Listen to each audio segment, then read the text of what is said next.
The first conspiracy theory is that I'm considered the acceptable form of the opposition. The other conspiracy theory, which is Wow. How long do you spend on TikTok? oh, it's terrible. If you Winji, let's say you form government, what's that one systemic change you want to see? Unfortunately, the judges are constrained by the legislation, but we have some ideas.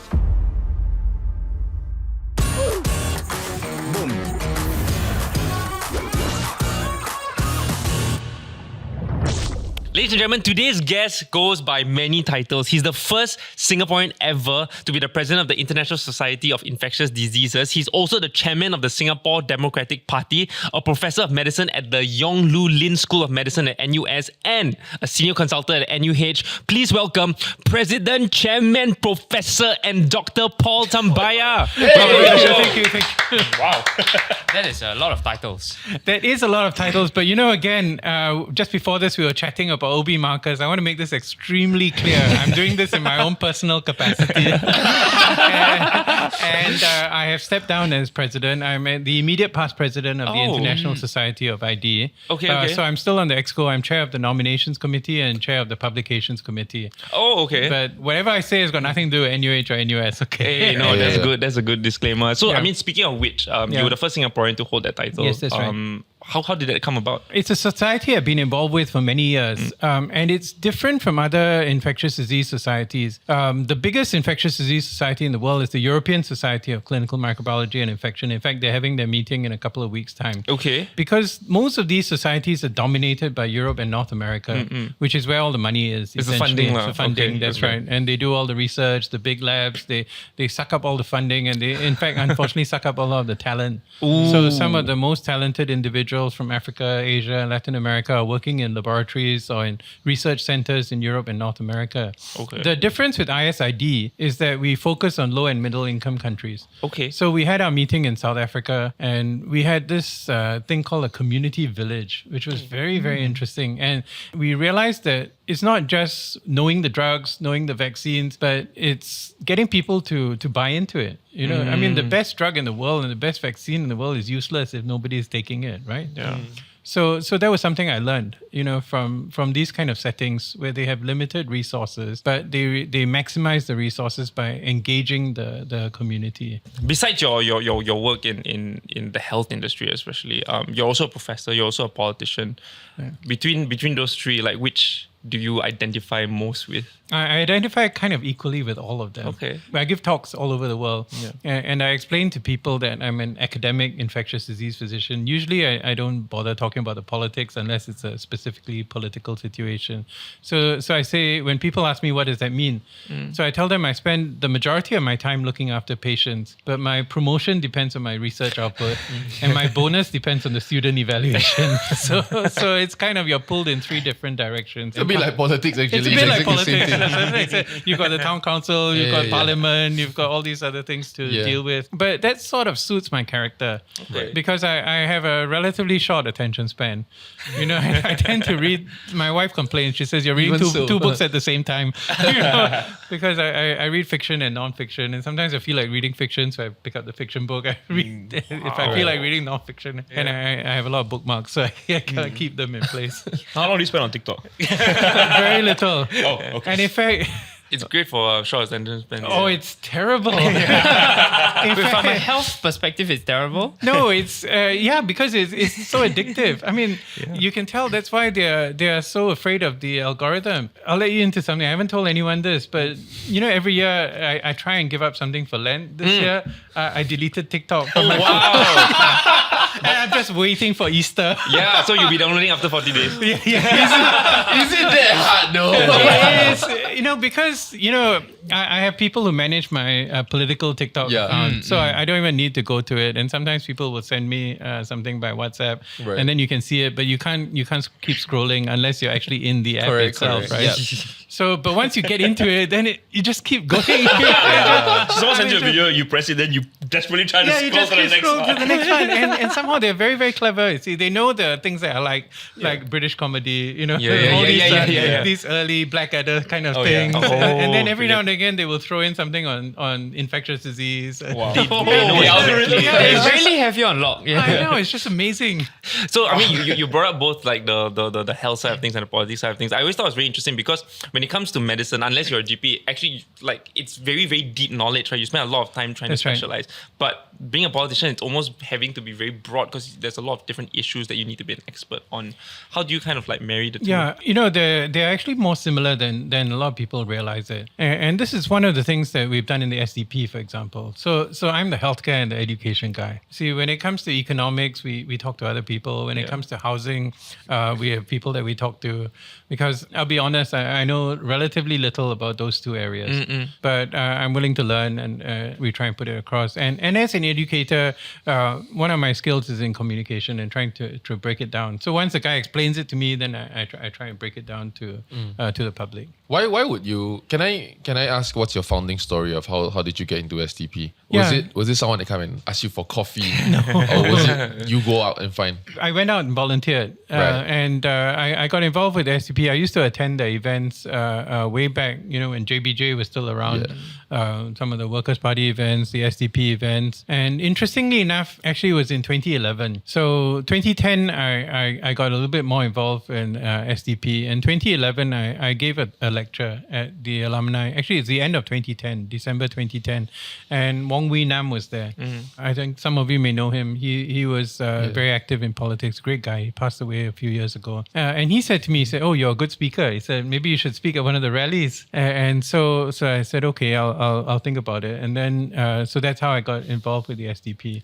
But before that, I was actually involved with Marua. I was a founding member of Marua, which was set up by Brema Mati and Siu Sorry, what's Marua? It's actually Singapore's human rights group. They're very quiet recently, but historically, when the ASEAN Intergovernmental Commission on Human Rights was set up, each country had to set up its own human rights organization. Right. And it had to be independent of the government. So Singapore, believe it or not, has got a human rights commissioner. But people don't know about it. It was Chan Heng Chee, and now Eugene Tan is one of them. But why even go into politics at all? Was there a time where you considered not going into politics? Yeah. As I went along in my career, actually, I did my postgraduate in the US. Wisconsin. In Wisconsin, that's right. In fact, where our Prime Minister was. Although we never overlapped. I went there after he had finished. And people always ask me, would you stay in the US? I said, there's no way I would stay in healthcare in the US because it's just crazy. If you think the healthcare system here in Singapore is bad, the healthcare system in the US is many times worse because it's very much driven by industry, by the profit motive. And, it's essentially a business rather than in many European countries, especially in the Scandinavian countries, and even in Taiwan, healthcare is considered a basic human right. Whereas in the US, you get what you pay for, essentially. And so when I came back to Singapore, it was quite interesting. I realized that at an ATM in Singapore, you can do far more than you can do at an ATM in the US. But when it came to healthcare, there was a lot of ways that we were still, at that time, this was in 1999, we were still quite far behind the US. We've caught up in a lot of things, but unfortunately, we seem to be intent, and this is why I tell a lot of visitors, on repeating all the mistakes of US healthcare financing in the last 20 years. And so it's nobody's fault, really, but the reality is all our administrators go to Harvard, do their MBA, and come back and they think that, and they hire these consultants from McKinsey, from BCG, and all these. And so they're modeling from what they're they modeling see from the US, you see, and they're doing a lot of the tweaks. Whereas, the system that I'm more aligned with, which is very similar to the SDP's philosophy, is the idea of the right to housing, the right to healthcare, the right to education. And that's very much in line with what they have in Scandinavia, in Sweden, in Denmark, in Norway, where these things you don't even think about. Yeah. You've mentioned the American system a couple of times. And you also mentioned that there's some mistakes that because of the way our administrators are educated in the American style, they bring over here. What are these examples? Maybe one or two of them? Yeah, well, the first one is capitation, which is just coming in, and I noticed it's not coming in so strong as when it was first announced. So capitation, one of the best examples of this is in the movie As Good as It Gets, the Jack Nicholson and Helen Hunt. So basically, the old fee-for-service system is that if you, say with the insurance companies, so you have insurance, you have your company doctor, right? You go and see the company doctor, then the company doctor bills, and then they claim from the insurance company. So you don't see the cost. The company doctor can bill what he likes, and the insurance company will pay that. So the insurance companies were getting pretty upset about that. So they changed the system to a system called capitation. So under the capitation system, your company pays the doctor a fixed amount for the number of employees that they have. Right. So they have 400 employees, they pay $40,000. So if none of the employees get sick, the company doctor takes the $40,000 and doesn't do any work. So it's sold to the doctor as a very attractive, guaranteed income. You don't have to depend on people getting sick, all this kind of thing. So they take it on. Right. But in reality, what it is the insurance company saves a huge amount of money. So what happens is that if one person gets sick and one person needs a bypass, then they're going to use up the whole $40,000, you see, and everybody else is stuck. And the doctor ends up losing money and cutting costs and all kinds of things. So this is the principle of capitation. The employers like it, the governments like it because it fixes your costs. I mean, you know that this is the amount that you're going to pay. But ultimately what happens is the patient and the doctor end up getting screwed. And the doctor becomes the bad guy because the insurance company can say, look, we would have covered this, but your doctor doesn't want to pay for it, doesn't want to do it, you see. So it sets up animosity between the doctor and patient. And like I said, so far it hasn't come in Singapore, but there was talk about that when TakeASeat.sg came in. About the lives covered, this capitation idea. I don't think Singaporeans will tolerate that. See? And in fact, insurance is only a relatively small part. A large part of the healthcare in Singapore is still government subsidies. Yep. So those will continue. So I'm curious, right? You are someone that benefited from the Singapore system, more or less. Traditionally, many of these people, they either look at joining the incumbent or if they feel like incumbent will not listen or my ideology is a bit too different from incumbent, right? I would go to the next strongest opposition, which would by vote base be Workers' Party. What was your decision process in those two before going to SDP? Yeah, good question. So I began by doing the conventional thing, So I would go to feedback sessions. I remember with Koh Boon Wan when he was the health minister. I always used to ask the first question. Whenever they had a feedback session at MOH, the chair would look around. In Singapore, nobody asks any questions. Yeah. Then the chair would look around. Paul, okay. No, I feel obliged to ask the first question. Okay. I still get invited to the IPS events every year. I still have to pay, but they send me 3 invitations to all my 3 different email addresses. I mean, the IPS is one thing, but with a lot of these health things, I used to ask questions. I used to ask about things that I felt very concerned about. And in general, they would be very polite, but they would kind of ignore it. Right. And I realized that, asking a question in a forum is a form of catharsis. You feel that you've done something and then, nothing really happens. Yeah. So that's the main reason why I kind of went into politics. And, in Singapore, there's this idea, I think it was Goh Chok Tong who spoke to Catherine Lim and he said, if you really feel about something, you should get into politics. This story has been mentioned 3 times in the last 3 weeks. Is that right? There you go. Yeah. Catherine Lim. One of the most impactful. Yeah. So I did. And again, I had been attending many different political parties and the SDP, for what it's worth, has the very clearest ideology. Right. So it's very much left of center, social democratic, and that seemed more in line with my own views. So what was the family response to it? Oh, when you told your wife, okay, I'm they going were to join totally opposition. paranoid. My mother said, "Why in the world do you want to do that?" She said, and in fact, even my wife was a bit concerned. I mean, she knows she can't change my mind. So I'll remember this 2013. So I'd already spoken at the rally, and I was involved in some activities. So I took her for lunch. We went to to Penang Place in One North with Soon Juan. And as we walked out of the restaurant, she said to me, "He's a normal person." I said, yes, of course he's a Unlike the normal way person. the The way the media media has has portrayed portrayed him. him. You see, people in our generation and my mom's generation as well, they think of Soon Juan as a psychopath was the word that was used. So when my wife had a lunch with him, and then she realized that he's just like anyone else. He makes his mistakes, but he's very passionate about what he believes in. You see, and so that was a big turning point. Yeah. We asked him this question when he was last year, I think just a few days ago, on whether he agrees with us that we feel like he has mellowed down over the years. I'm sure he said no. That's exactly what he said. Yeah, so did a third-party observer. Also said the same thing. What's your take? Yeah, I mean, I think all of us will mellow over time. Yeah. But, the fact is he hasn't changed. What has changed is the public perception of him. And I think that's a huge change. And the example I always give is in 2015, I can't remember for what reason, I was in Raffles Place or Tanjong Pagar, and he was selling his books. And people were walking on the other side of the road to avoid him. Yeah. And then the GE 2015, at the Book Key rally, there was a queue for 1.5 hours of people waiting to get him to sign the book. Wow.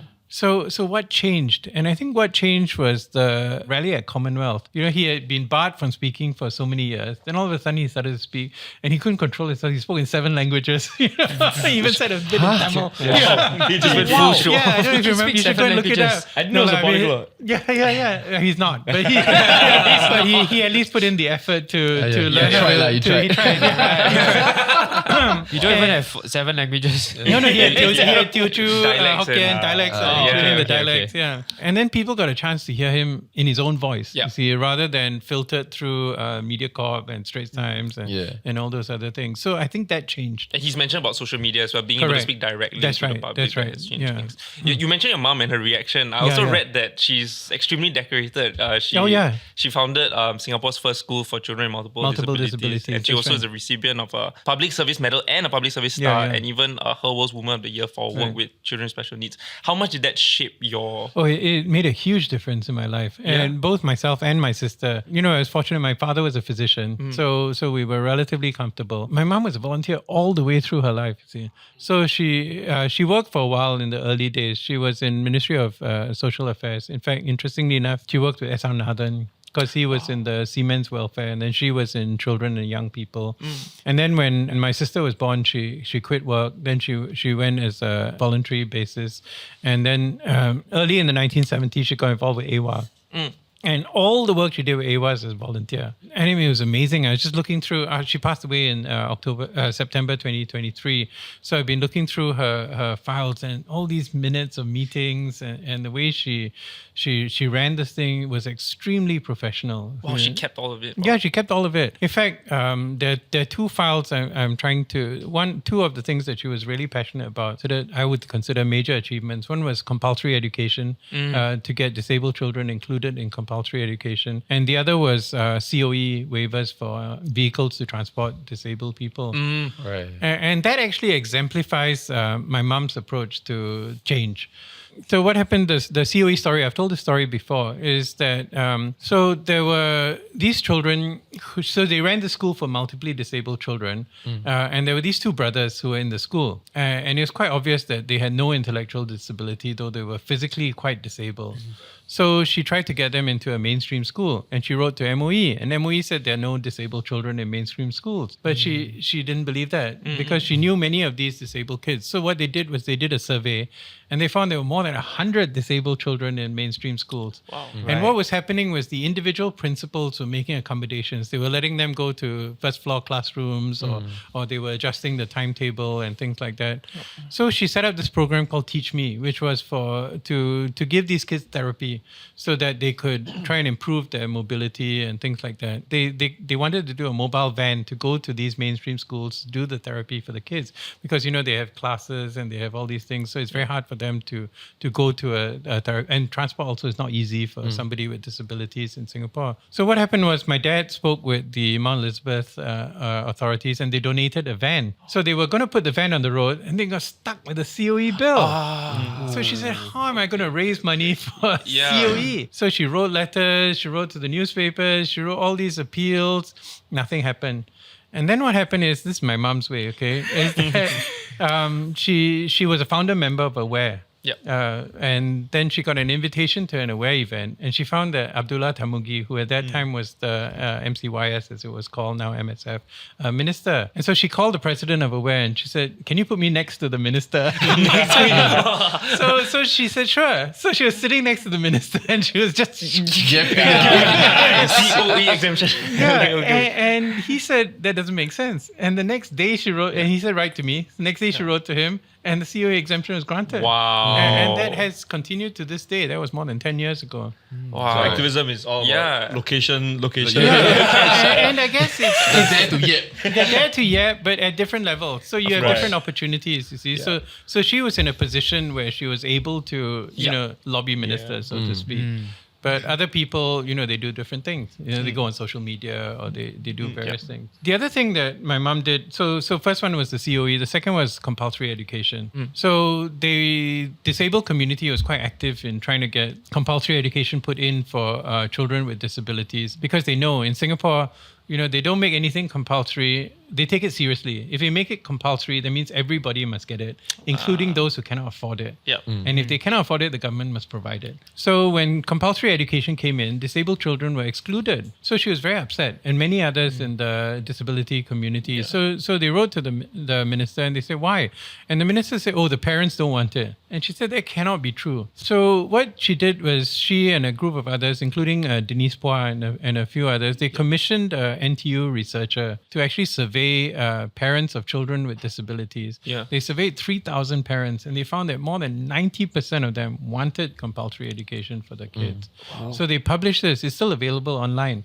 You can look at the survey on compulsory education for disabled children in Singapore, and you can download the whole document. So it's very academically done. So I like that. As an academic, I enjoyed that. And but it was hard evidence, and so eventually the government moved around. It took them a long time, though. Yeah, no, but it's so interesting because I think a lot of people have certain ideas or certain things that they want to change, but clearly, like with your mom, like she knew exactly what needed to happen to be able to force the change. And it's not one size fits all. See, you can't keep. I mean, she did keep needling. I have all these letters from Indrani Raja, Tiochi, and thank you for writing in again.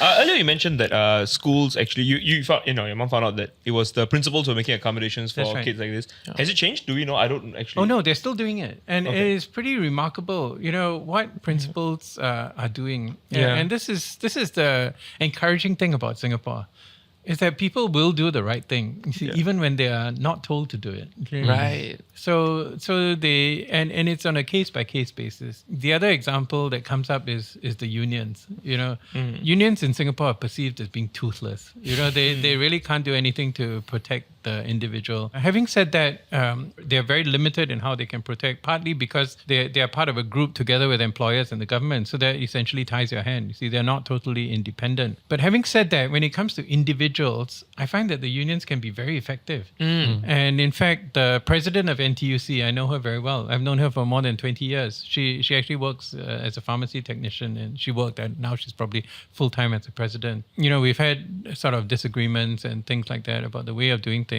But when it comes to individuals, like there was a nurse who had a series of complications after surgery, and the hospital wanted to give her early retirement, and she didn't want it. See, so she said she appealed. So I called up my friend, who is now the president. She was at that time just a union rep, and so they took it up, and they managed to get her part-time and a more fair deal. So I think this is what happens. You see, that on the individual level, when it comes to an individual kid with disabilities, there are many people within the system system who make things happen. Yeah. But on the broader scale, there's always sustainability.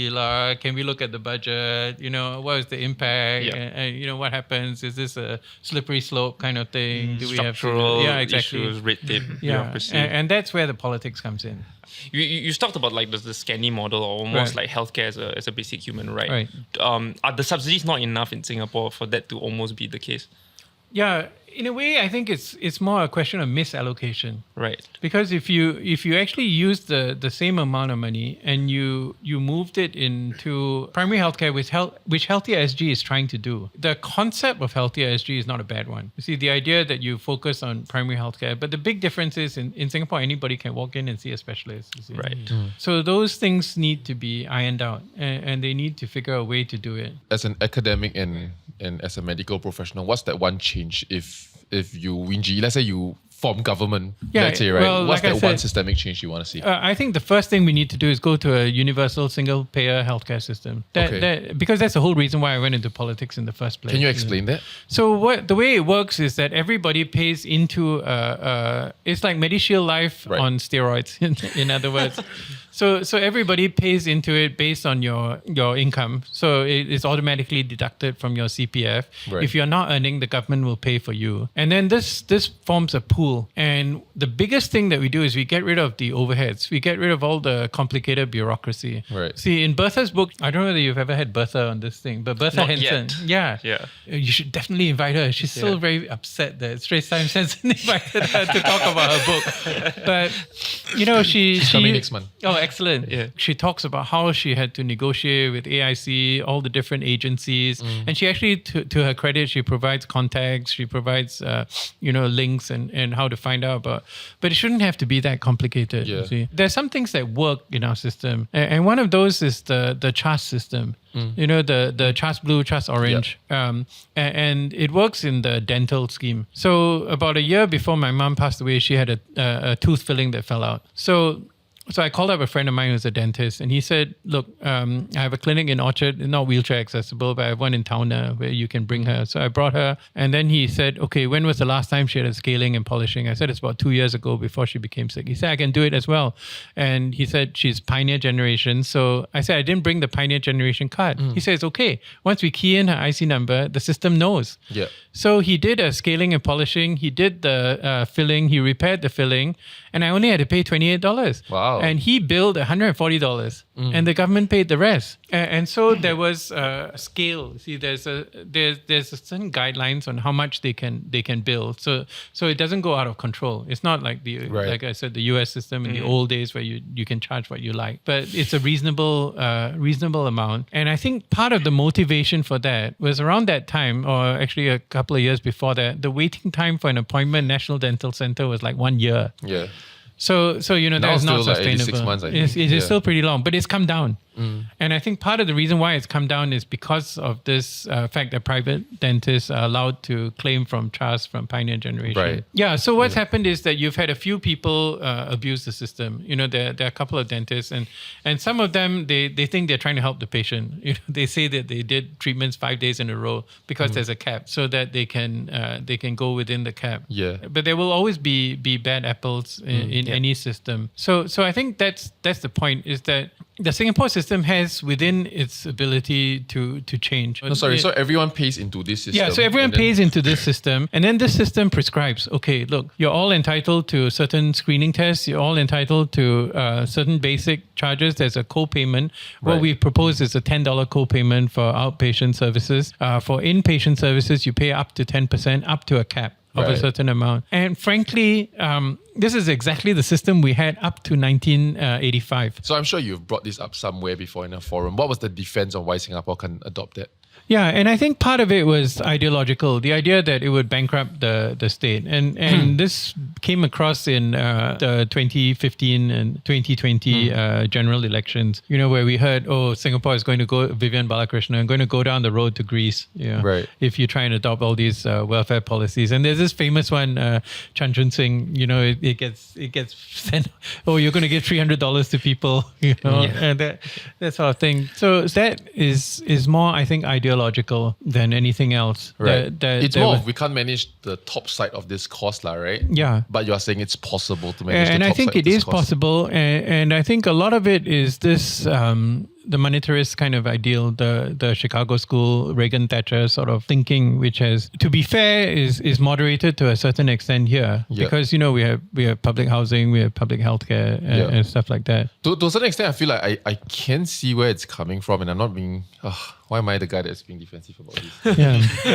But if we don't, then also no point. Yeah, no, of course. Yeah, We got nothing to talk about, right? It does, We all because go to a have a certain drink. extent, I think what makes the Singapore administration a little bit different from many countries is that whatever they say will be done within the term is paid for within the term. So even if they say we will top up everybody's EduSave by like $1,000, right? They can tell you within at least the next 30 years we'll keep topping up, and that budget is already taken from this year's fiscal budget. So in that sense, the top side is always managed for any administration. One day, for example, your party gains power, no one is laden with a massive healthcare debt of a system, right? Yeah, but on the other hand, you see what's happened if you look at the MediShield Life figures, for example. The medical loss ratio, which is the ratio of how much people put in to how much is paid out. It's actually very low. The Obamacare principle was you had to at least spend 80 to 90% of how much you take in every year. But in Singapore, what they do is they put in this provision for future losses.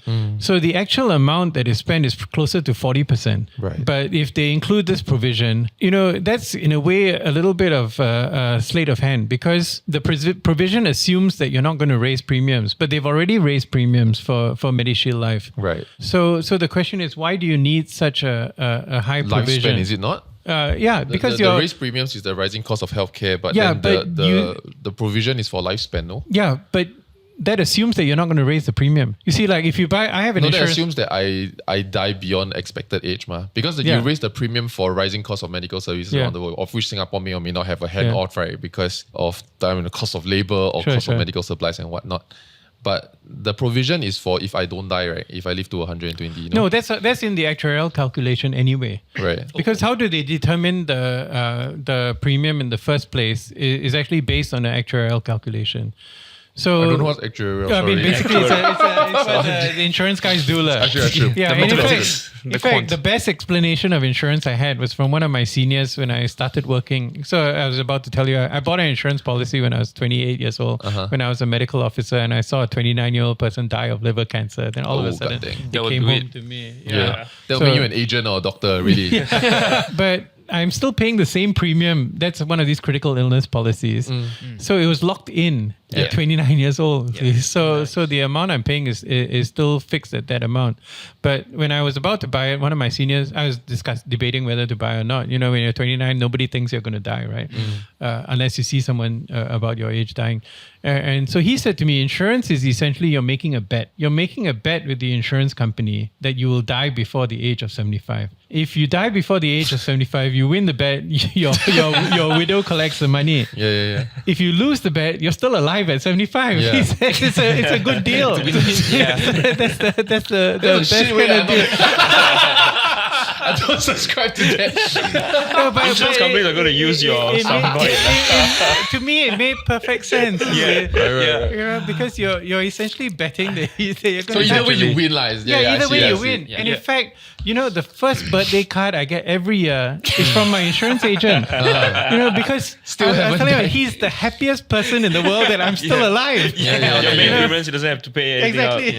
Fair enough. And he's still collecting the whatever on the premium, even though it's a very small amount, given that it's been 40 years ago or 30 years ago since I bought the policy. So if I can get you to remove your politician hat for a second, right? How weird it is to campaign, like especially if you have to move constituency, and then suddenly you, like the day one of showing up at a new place, then going to a coffee shop. Like, what do you tell the guy there? What do you tell the uncle? Yeah, I mean, I always tell them I'm Dr. Paul. I'm from the Singapore Democratic Party. 我是 Paul Eason. 我是从新加坡民主党. Wow. And then they kind of, okay. And initially they would say, Singapore Democratic Party? That's Chee Soon Juan's party. Yeah. I say, but it's bigger than that. So they kind of get that message. I did move I moved, not the constituency moved, from Holland Bukit Timah to Bukit Panjang. And what we did was, before nomination day, actually I joined Kung Wai Yin, who was our candidate in Right. Bukit Panjang, and I followed him along just to see what kind of reception I would get, and it was very positive. Right, So it I'm was very sure. encouraging. But so not weird lah for you. Like I mean, in a way, I run clinics, so you see people who a whole spectrum of people. Yeah. So we see all kinds. We see guys who went to Geylang and the condom broke, and then we Right. see old men who have chronic foot infections, and so. So I've been trained, I guess, since relatively young to be able to communicate with different kinds of people. Do people ever come up to you in a capacity as a doctor? Oh, all Like, the time. when you're walking, you just wanna. then I got this. I got this mole on my neck. Strangers come up to me more in my capacity as a politician. Yeah. Okay. Yeah, Okay. and then I hate to say this, but the demographic that tends to go for opposition rallies is middle-aged to older men, and it's partly because they are the ones who feel most acutely displaced. They've been retrenched or they feel hard done by, or they're in the sandwich. They're looking after their even more elderly parents, and then they have to worry about their kids and things like that. But I also would think that with SDP's messaging ideology, it speaks a lot to younger people as well. And so social media definitely it helps does. in that. And in effect, this is one of the things that because we're clearly defined as left or center, a lot of the young people and the activists, we've had very good interactions with the SG Climate Rally people. We got into trouble for putting out a statement in support of the young people who tried to bring the letters to the Istana. So historically, we've been known as the party that's been a champion of like free speech and freedom of expression, that kind of thing. Just to understand as well, with Dr. Chee's move to Sembawang West, Sembawang West, to Sembawang. I live in Sengkang. Don't get us in trouble with WP. Okay, interesting. He's hinting for you to go over to his constituency. Hey, come east. What was the thinking behind the shift to Sembawang West and that choice? There were a lot of considerations. One of the key considerations was that Sembawang is a place that we've been. We were in Sembawang in 2006. As I said, in 2011, I actually spoke in Sembawang. And then in 2015, Sembawang got bisected. Half of it became Marsiling UT. And so we had limited resources. So we went to Marsiling UT, but we didn't entirely abandon Sembawang. And in 2022, we went back to Sembawang. We went there for our National Day walkabout. And there's a funny story too about that, because around that time, I was actually at a function at the NUH. It was in Sentosa, and the guest of honor was Ong Ye Kung. And my wife said, you better go and shake hands with him. But before we could do it, he walks into the room. My table is near the entrance, and he comes over and he shakes hands with me, and he says, "Oh, y'all are coming to Sembawang." Really funny, because the Taobao reporter caught that. And so there's actually a picture in Taobao. You can look it up if you want. And so there's him and me shaking hands. But the funniest part about this picture is the chairman is standing behind Ong Ye Kung, and his eyes have this fear in it. It looks like he thinks I'm going to punch him, which shows he doesn't know me. In this GE, PAP could overtake. In this GE, the PAP overtakes PRI if they win, retain, correct, that's and, right. reform And government. if they survive, if they complete a full 5-year term. A full 5-year term. So speaking of boundary stuff that we just went to like a little bit ago, right? Obviously, Dr. Chee, his the place he wanted to stand in disappeared, became part of a GRC, so he moved to another area. And some people are saying that it's because he looked threatening. He looked like he had a good showing last time around. Maybe he could show well again, but you did better. 46%. And, and Bukit Panjang SMC has not been touched, vastly in any way. Yeah, I So think there's several levels of theories about this. Okay. First level, in the most innocent, is that there essentially has not been very much change in Bukit Panjang. There are 3 BTO blocks, and they were there before 2020. And there's in the Bukit Panjang constituency itself.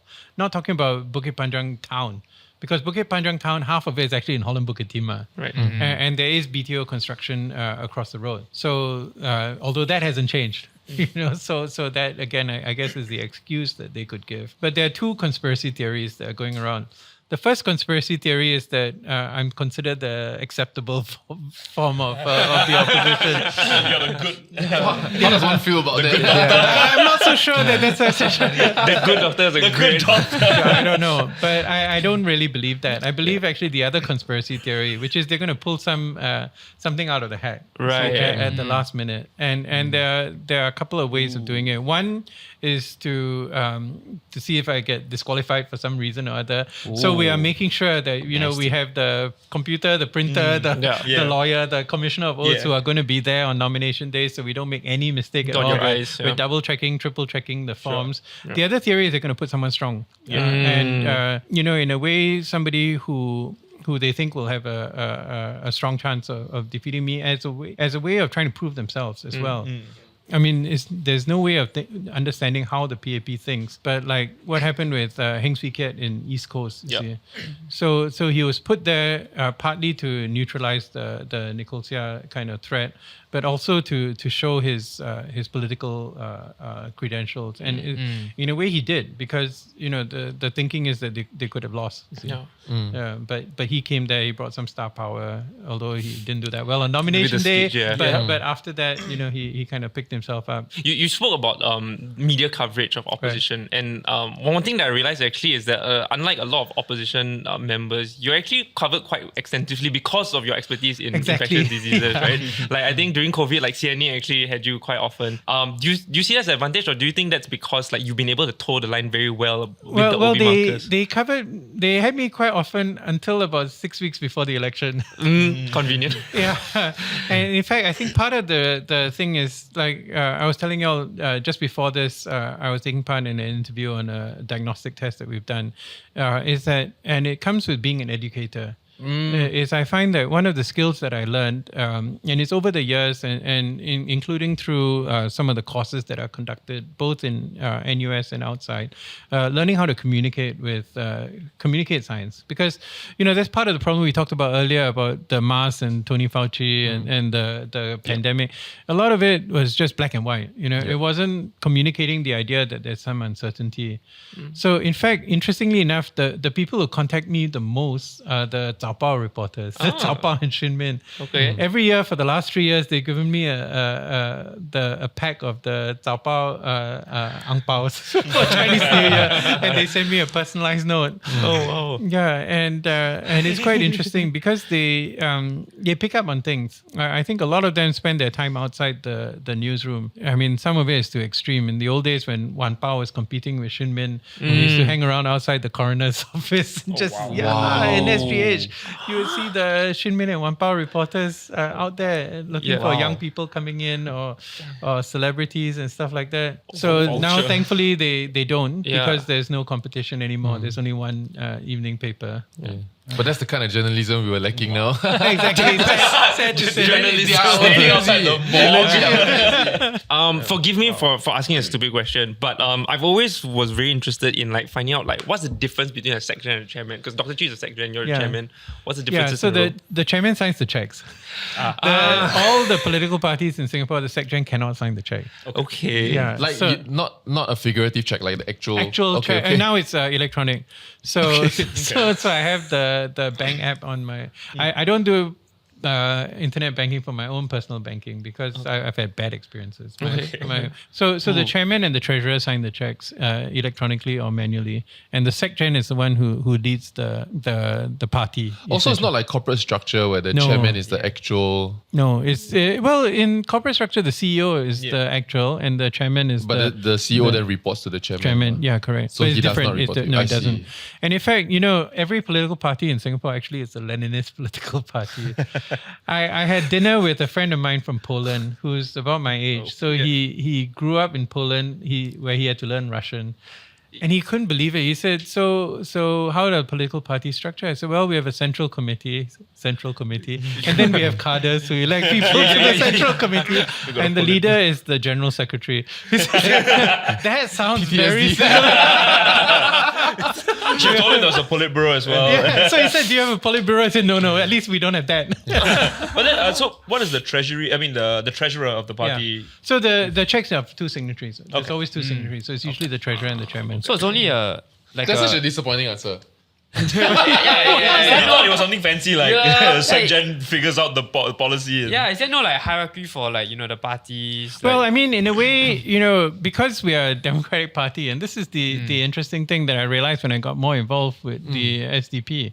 See, Soon Juan can come up with some idea, and then half of us will shoot it down. Yeah. Yeah, I can tell you, we do a lot of creative things, but there are about 3 times more creative things that we could have done if we followed all of his ideas. So the CAC is where creativity is Sometimes- No, they're not going to shoot me. But actually, where the reality check comes in, I think it's more the reality The check. internal because check and balances. The internal, not so much that, but it's Soon Juan, for what it is. I still remember. I mean, just this Sunday, see, after he spoke, the guy standing next to me said he still got it. He's the inspirational way of talking. Yeah. So I'm more the academic, with the facts and and trying to build up the argument. Whereas he's the guy who can inspire people. Yeah, but I think it's interesting you mentioned there about the role of the CEC, especially because I think with a first past the post system, I think people do tend to go a bit more moderate, and I think being able to have that balance also makes sense. Yeah, CC is not moderate, okay, but CC of knows course, what but it moderates. yeah, I it guess. knows what the budget is. You see, that's why it's important for the chairman to know to know how much we have in our No, it account, makes which is sense. not a lot. Yeah. Okay, so again, you want to do all the things that Soon Juan wants to do. It'll be great, but we need to kind of see what we can afford for now, and then we can try and You move. pick your battles. Yeah.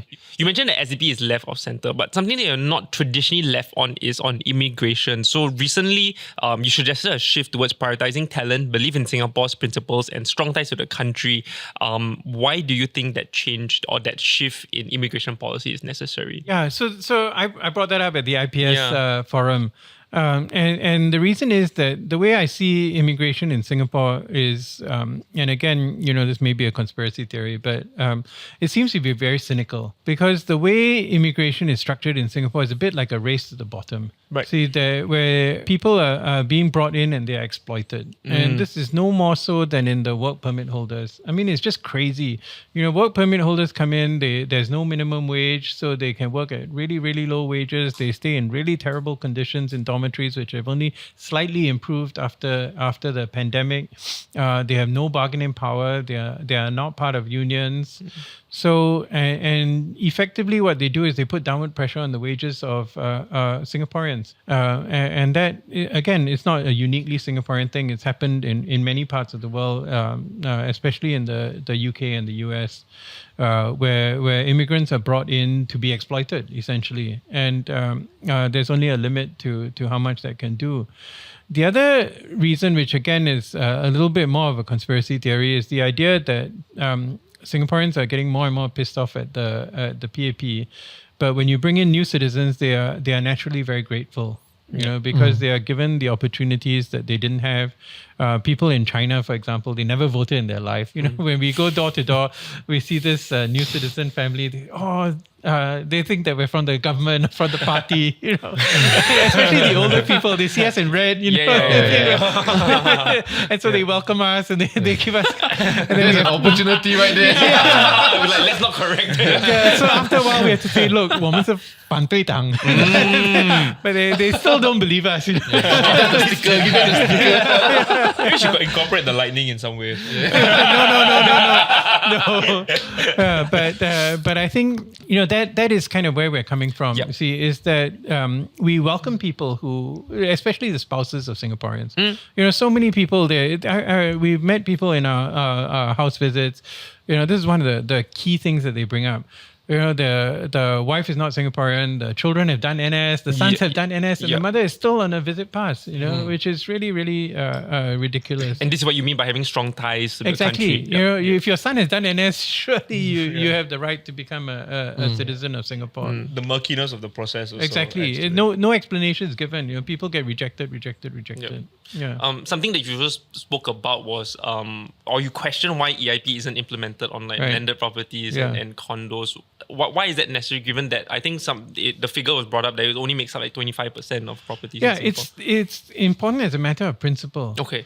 But it's also important as a matter of equity, because if you really believe, EIP is in a way a kind of DEI thing, right? Because it's supposed to, on the surface, the way that they put it out is that it's supposed to make sure that every community is represented, every ethnic community is represented in housing area. Then why can't every ethnic community be represented in GCBs? Right. Or in high-end condos?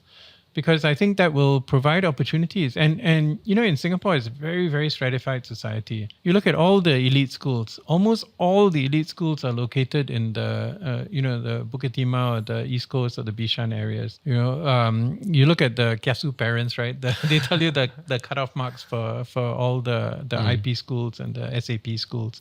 And you look at the location of them, and they're all clustered in certain areas, which is why I think ACS moving to Tengah is a huge thing. Yeah. I was strongly supportive of it. And in fact, many of my friends are from ACS. I'm from St. Andrews, by the way. So many of my ACS friends, they're actually quite happy that because they see that these are especially the ACPS guys, those from Coleman Street. They very much view themselves as grounded kind of ACSians. Bucker boys. Yeah, as opposed to the Bucker boys. But they are very happy that ACS is moving to Tengah, because they say it brings it back to its roots, you see. And it's PS again. You see, that there will be in Tengah. So I think if we did have EIP in GCPs and in high-end condos, I think it would force them, you see, to take on this equity component, and then maybe they would admit what EIP is really all about. But I think one of the criticisms of allowing EIP in higher end condos and GCBs is that if you are a minority trying to sell that place, right, you find it more difficult, because just because of how inequality is in Singapore, you have a higher proportion of Chinese people who are readily able to buy a high value property.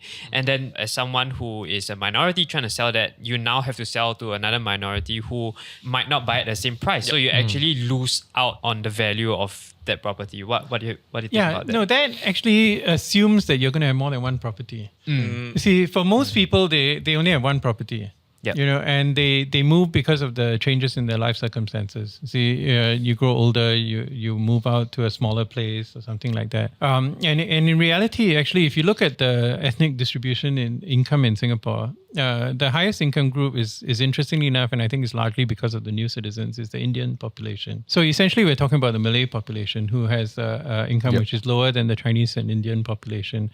And I think, this is the whole thing about living in. If you live near to an elite school, your chances in life start to go up.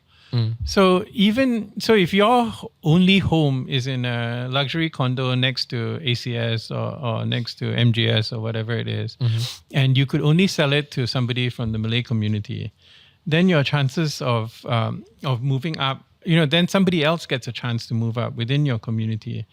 And in a way... But that assumes that they care about their community more than they care about their own family, right? No, because you are going to move somewhere. You see, like I said, the proportion of people who make money from flipping properties is relatively small, because most people would buy a house to live in. Yeah. They buy a house to live in, then they downsize or they upsize depending on... Yeah, they upsize until they cannot, then they downsize for retirement. Yeah, right? They upsize when they have kids or something like that.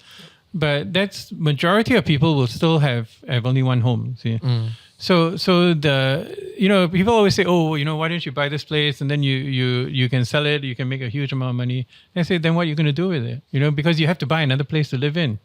So you're going to end up paying a huge amount more. You see, if you this progressive upgrading thing, and Chee Soon talked about that in his FOSG talk. See, where he was saying that this idea that you can constantly make money on property, it just doesn't make sense. You see, except for those who have the capital, to have an investment property. Investment property is a different story. Like for example, our condo actually went on block, and it was really sad because those people who live there didn't want to go en bloc because it was an old condo, so it was large, it was spacious, the rooms were square, it was right next to the MRT station.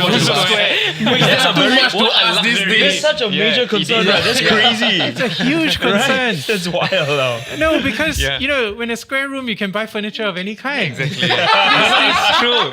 These crazy angular things or the circular, L shapes now. L-shape. Bring you the real housing issues of Square rooms. Too much to ask. So it was a small condo, and there was those of us who lived there. We didn't want the en bloc. Yeah. And so we were holding up for a very long time until, unfortunately, one guy who was one of the leaders of the group, he had a heart attack. His wife had cancer, Right. so he needed the cash. Right. So he was prepared to, and then we went below the 20% cut. Right, because right. a lot of these tend to be landlords who are now The leasing landlords out. all wanted it. Yeah, You see, exactly. because they were renting it out. I mean, it's perfect next to MRT. You make a huge profit. Yeah. Yeah. Something that I also seen and on the comment section of your social media pages are a lot of people asking for SDP to work together with WP or to form coalitions. Explain the structural or maybe like limitations or difficulties in being able to do so. Yeah, I mean, frankly, that's exactly what the PAP wants in a way. I don't know if you remember in 2015 on Cooling Off Day, front page of the Straits Times, Corbyn won. You could wake up and find a non-PAP government. There could be a alliance of SDP, WP, and PSP running, and then all the investors will run away, and your wives and daughters will become maids. That kind of thing. Sorry, he said that. He didn't actually say that, but Lee Kuan Yew was the one who said that. So he was invoking, Lee Kuan Yew. Yeah. So he didn't actually say that, but he invoked the consequences which Lee Kuan Yew had talked about earlier. So that I think is quite a real fear in a lot of Singaporeans, and it's partly because of the way they're being conditioned.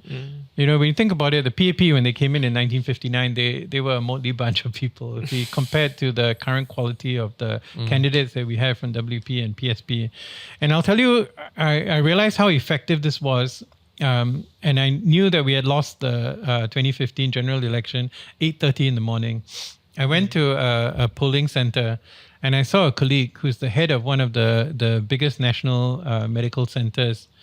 And I sort of waved at him, and he didn't want to have eye contact with me. Oh my goodness. Then I realized he's going to vote for the PAP. And that's because of the fear that, he has young kids, and he's afraid that, the economy will go south, you see. Do you think that fear has subsided or is still the same? I think it's still there. One of the interesting things, James Gomez was with us. He's a political scientist. And he made an interesting comment. He said in Southeast Asia, coalitions occur after elections. Yeah.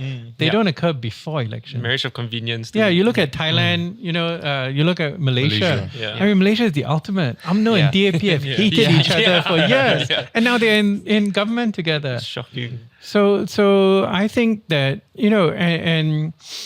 who knows? There's a lot of talk about this PAP-WP coalition that might happen. We have no idea. So I think people should just vote based on what they feel. Yep. Which party resonates the most with them. That's the reason why I went into SDP in the first place, as I said. Speaking about voting the way how you feel, as SDP's chairman, why should Singaporeans vote SDP this year? I think that Singaporeans should vote SDP because, we have a comprehensive system of policies. We have a healthcare policy, we have an education policy, we have a housing policy, and we are not going to form the government. But what we can do is we can hold the government accountable. And I think people know this. The SDP is the reputation for being relatively fearless. So we are going to ask the questions in Parliament. And I think what we have shown is that even outside Parliament, we have had some impact. People forget this. In 2011, before the 2011 GE, MediShield specifically excluded cancer and diabetes. You couldn't do cancer and diabetes, any pre-existing illness. And then we had our campaign. We launched our healthcare policy in 2012. And to be fair, Obamacare also came in. So it wasn't just us, but it was as external circumstances that came in. And MediShield Life now covers all pre-existing conditions. But at the beginning, MediShield Life was front-loaded for those who had pre-existing conditions. And then I think they did away with that. But, I think that we had a large part to play in the change change of policy. And the argument is that we could have a much larger part if we were in parliament. You see, there it was a soft power kind of thing because it went viral. In fact, our health policy was covered in the Straits Times in Sao Paulo, which was very unusual they didn't cover any of our other policies, but it struck a nerve. Because people realized that, healthcare costs were going out of control and the government support at that time was inadequate. Why do you think that there was this shift in media coverage? Well, I think because it's real. Because the stories hit home. So people realized it, but that was 2011, where the age of the population is not as old as it is right now. But you still already had people who were being affected, and even if they were not affected directly, they had friends who were affected. There were stories that were coming out, and social media was coming out as well. So some of these stories which nobody heard about before, and there was this crowdfunding, all these stories coming out. People had a stroke, people had this, and then they exhausted their MediSave. So right now the government is very sensitive to crowdfunding. So every time there's a crowdfunding, the social workers and all step in and try and figure out what's going on. So you don't see any crowdfunding anymore for Singaporeans. Just because it gets intercepted intercepted and picked up. Right. So in a way, I think that's one of the ways they identify cases which slip through the cracks. It's a good thing. Yeah. So all the crowdfunding you see right now, all the crowdfunding I see is for domestic workers or people who have busted the cap. I remember reading, I think somewhere last week, that Dr. Chee is the longest running SecGen of any political party in Singapore's history. So it's been, I think, 30-ish years of him being SecGen. Right. I feel like within the party, senior members must be looking at some form of transition already, is it not? Succession No, plans. I don't think so. Yeah. I'm sorry. Let me ask it's a good question. The senior leadership within the party must be looking at succession planning already because, if you are running a company for 30 years and don't have the profits to show it, we got to look at a new CEO, no? No, that's a very good question because it gets asked all the time. And one of the things about succession planning is essentially only done in family business and in dictatorships, you see. In democratic parties, in general, people will just come up. See, Donald Trump doesn't have a successor. No matter how he wants to be president for life. The Democratic Party would then look at the post-Donald Trump guy, ma. Yeah, but there's no one post-Donald Trump guy. See, what they have is they have primaries, they have competitions, and then they have all these people who try and go through the process. Right. And I think what's happened with the SDP is that we have only come a certain distance. And Soon Juan is still, he's at least 6 or 8 years younger than Hsien Loong. So he's got quite... how old is he? He looks very young, actually. 63 this year. 63 this year, yeah. So he's still almost 10 years younger than Hsien Loong. Yeah. And I think what he's done is he's brought us this far, see. So I think when he reaches a certain level, and you know what happens when you succeed, a lot of people come in.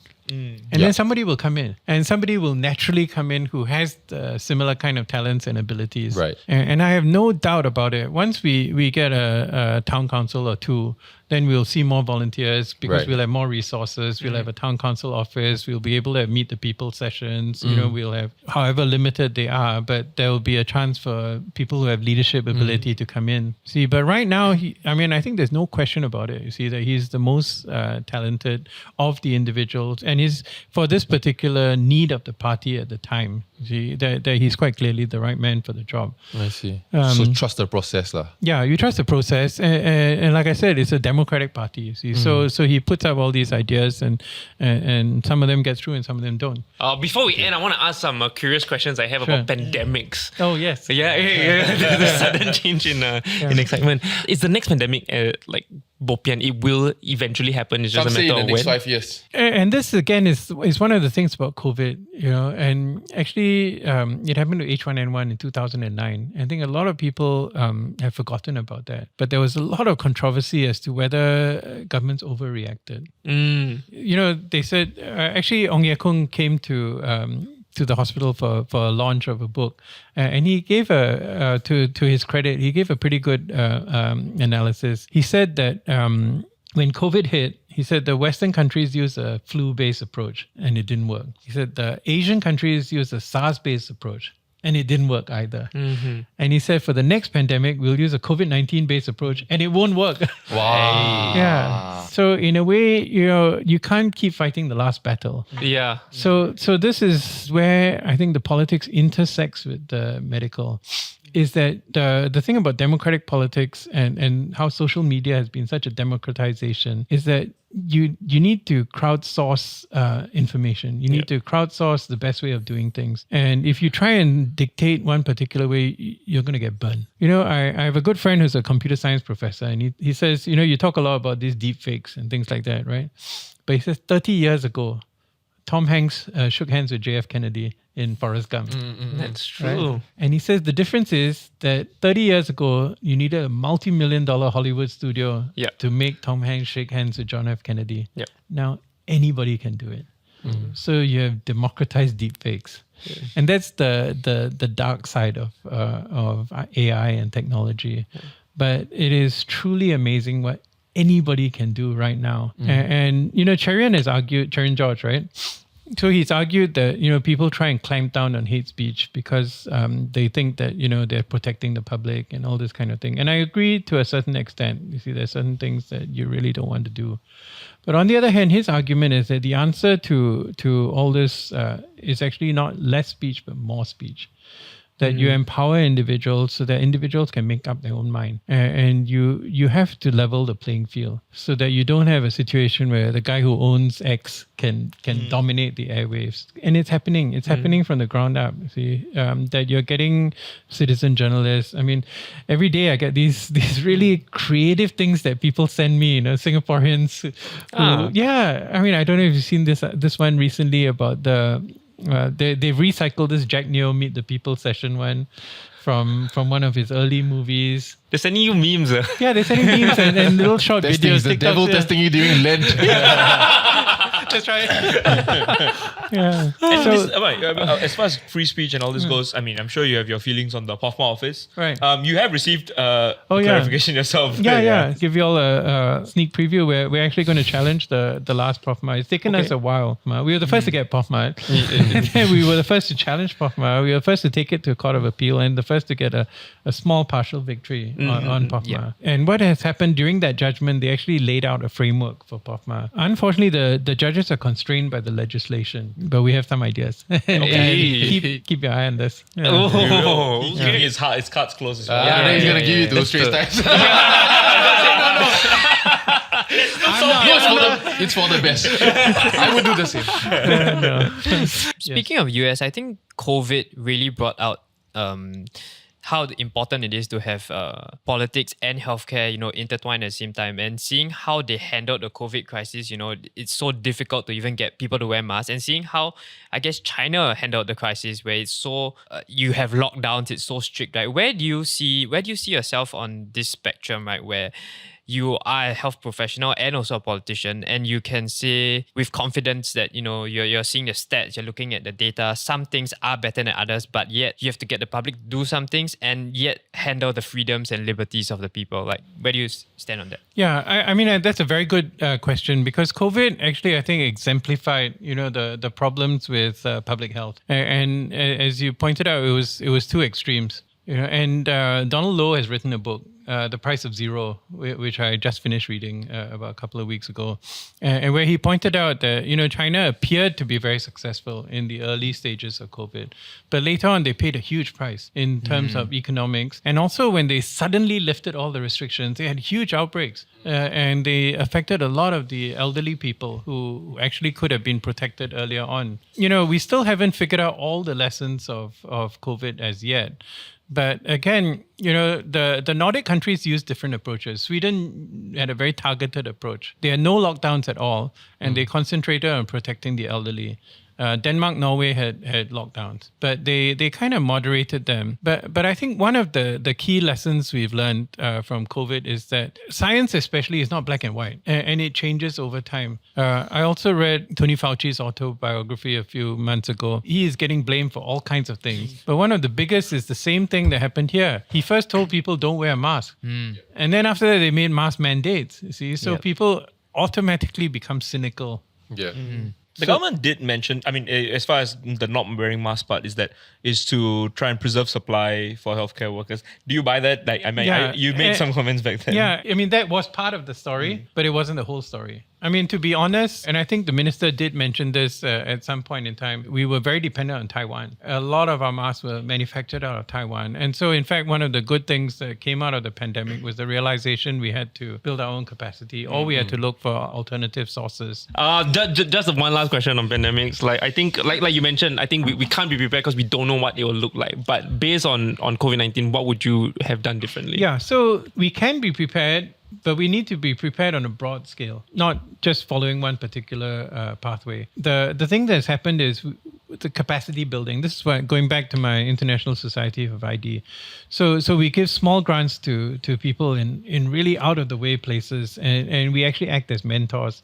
So I'm the mentor to this guy who's in Equatorial Guinea, and he's doing a project on a parasite. See, and I'm learning a lot.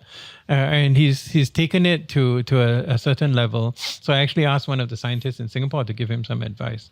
Similarly with the pandemic, you see a lot of things have changed. The number one thing I think which has changed is this ART. The fact that you can walk into a pharmacy, you can buy a COVID test kit, and you can do it yourself. You know, for 20 years, I've been speaking at meetings with people who make diagnostics. And I say to them, look, you need to have a kit like a pregnancy test. You know, pregnancy test, you can walk into a 7-Eleven, you can pee on a strip of paper, and you get a result which is 99.99% accurate. And they say, oh, can't be done. And the next thing you know, you get the COVID ARTs. And it took a pandemic to force people to do that. So now people are trying to do that for flu. They're trying to do that they have one for dengue, it's still not. They have one for HIV as well, right? Yes, for HIV. And that's another one.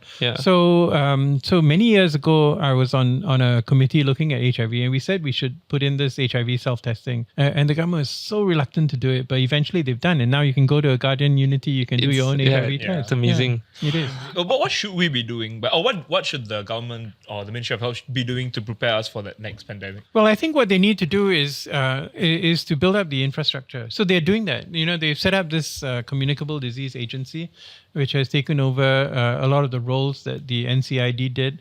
And it's really, really complicated. I got involved in some of the discussions early on, but it's essentially a stat board.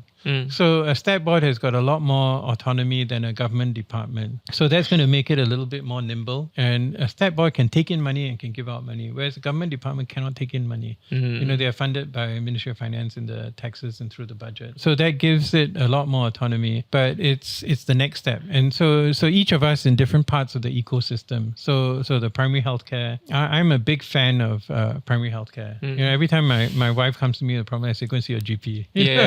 Because the GPs are the front line. You know, they are the ones who have the most broadest experience, and they're dealing with these things all the time. Then on the other hand, there's the laboratories. You know, trying to build up the laboratories, trying to build up the surveillance. We've got some very smart AI people integrating AI with healthcare. And also empowering the public. One of the things that a lot of the doctors are very wary of, they say, oh, Dr. Google.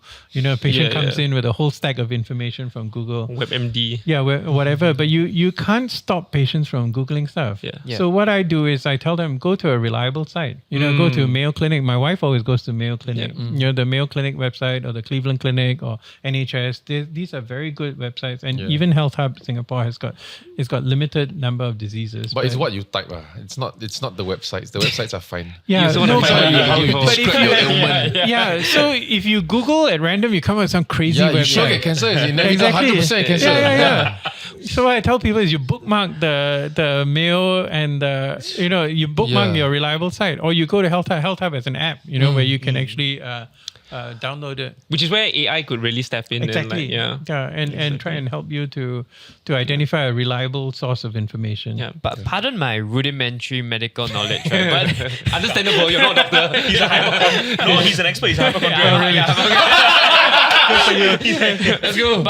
But there's this idea that antibiotics are getting weaker, as time goes on, and with each cycle of not very weaker, right? They're less effective because of antibiotic resistance. So as the bacteria is able to mutate more and more, eventually we'll hit a pandemic that is on such a huge scale that is that antibiotics can no longer cure and that should be bigger than COVID or like. I don't think that's the case. I don't think that's the case. And I'll tell you why. See, part of the thing is bacteria becomes resistant. Bacteria have been on this planet for far longer than we have.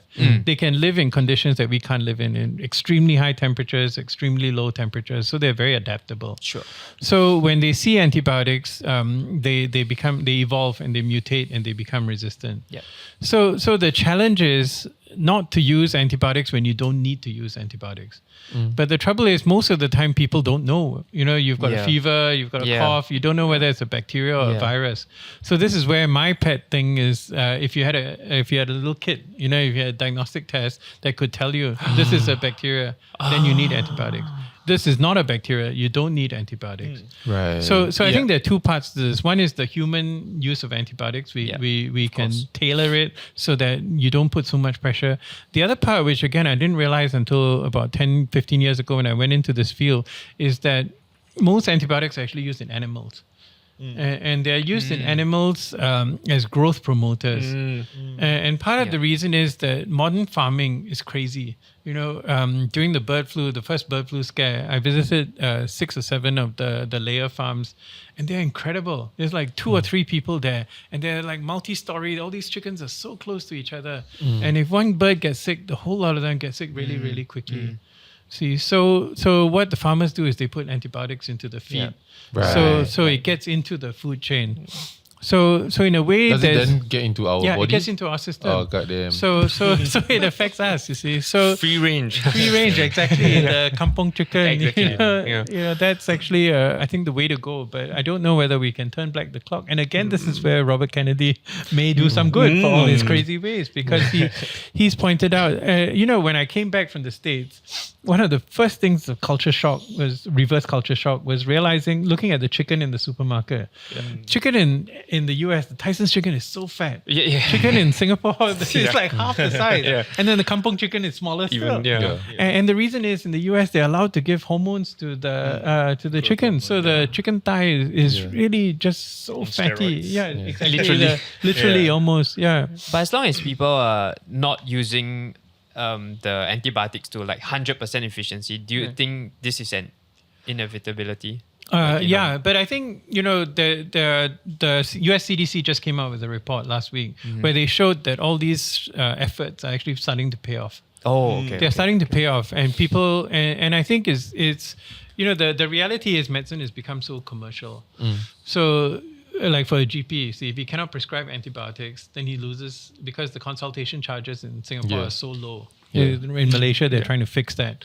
But if he cannot prescribe antibiotics, he's going to lose income. So what happens is, if you have a kit, then he can charge you for the kit. Then he makes up for the loss of income, you see.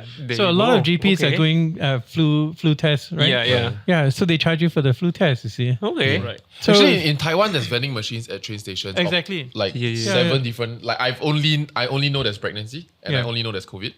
But then there were like 6 or 7. Exactly. Like, they can do HIV. They can do flu. This kit that you mentioned, that you were one of your pet things that you were talking about, is that feasible to roll out? Like, what's there's a lot of technical issues that people are working on, but I think it's getting close.